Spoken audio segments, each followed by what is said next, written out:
has become necessary for me to address you, having heard from many concerned Nigerians and having concluded a meeting with all the security chiefs. I must warn those who have hijacked and misdirected the initial, genuine and well-intended protest of some of our youth in parts of the country against the excesses of some members of the now disbanded Special Anti-Robbery Squad, SARS.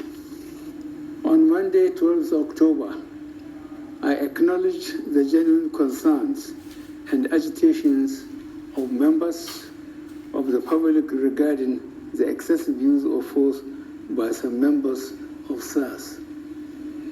The choice to demonstrate peacefully is a fundamental right of citizens as enshrined in Section 40 of our Constitution and other enactments.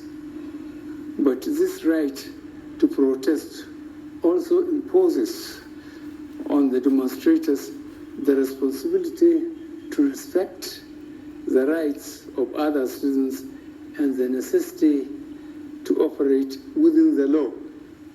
As a democratic government, we listened to and carefully evaluated the 5-point demands of the protesters. And having accepted them, we immediately scrapped SARS and put measures in place to address the other demands of our youth.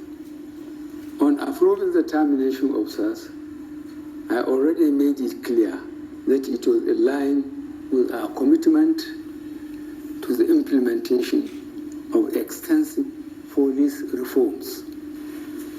Sadly, the promptness with which we have acted seemed to have been misconstrued as a sign of weakness and twisted by some for their selfish and patriotic interests. The result of this is clear to all observers. Human lives have been lost, acts of sexual violence have been reported, 2 major correctional facilities were attacked and convicts freed, public and private properties completely destroyed or vandalized, the sanctity of the palace of a peacemaker, the Oba of Lagos, has been violated. So-called protesters have invaded an international airport and in the process disrupted the travel plans of fellow Nigerians and our visitors. All this executed in the name of the End SARS protests. I am indeed deeply pained that innocent lives have been lost. These tragedies are uncalled for and unnecessary. Certainly, there is no way whatsoever to connect these bad acts to legitimate expression of grievance of the youth of our country.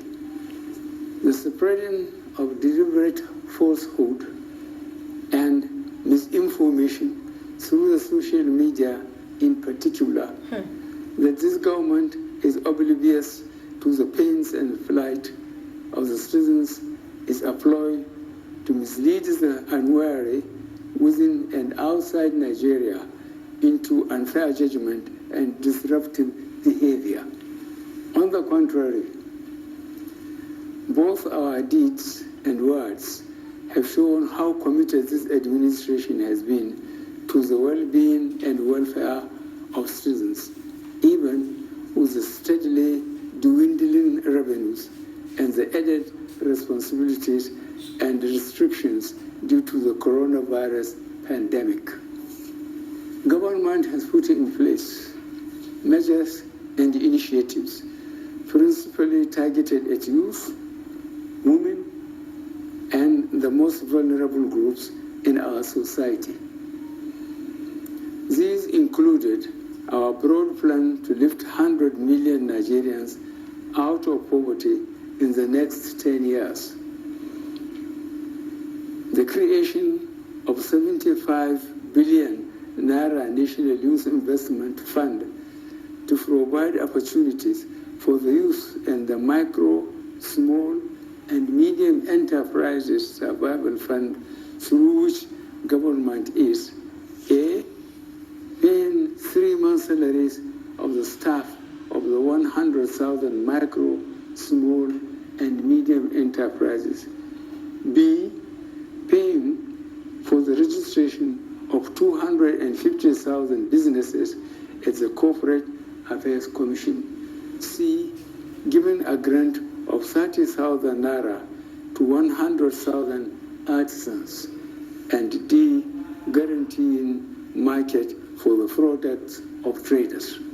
These are in addition to many other initiatives, such as A, farmer money, B, trader money, C, market money, D, N-Power, E, N-Tech, and F, N-Agro. No Nigerian government in the past has methodically and seriously approached poverty alleviation like we have done.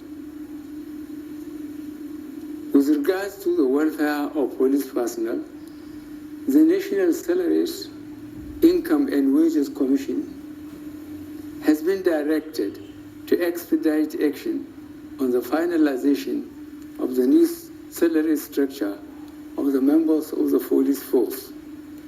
The emoluments of other paramilitary services are also being reviewed upwards. In order to underscore the importance of education in preparing youth for the future, this administration has come up with a new salary structure and other incentives for our teachers.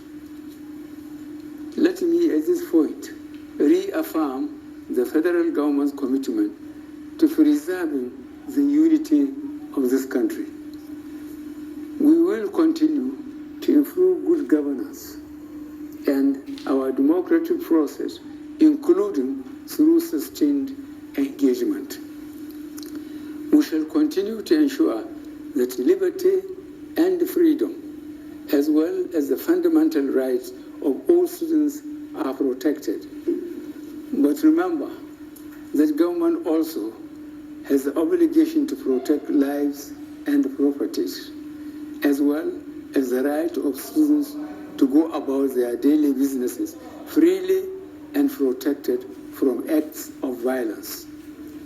To our neighbors in particular, and members of the international community, many of whom have expressed concern about the ongoing development in Nigeria, we thank you and urge you all to seek to know all the facts available before taking a position or rushing to judgment and making hasty pronouncements. In the circumstances, I would like to appeal to protesters that is to America, Canada, okay, of the various well thought out initiatives of this administration designed to make their lives better and more meaningful, and resist the temptation of being used by some subversive elements to cause chaos with the aim of truncating our nascent democracy.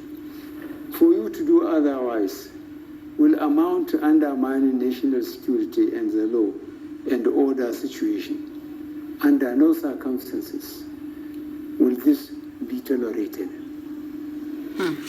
I therefore call on our youth to discontinue the street protests and constructively engage government in finding solutions.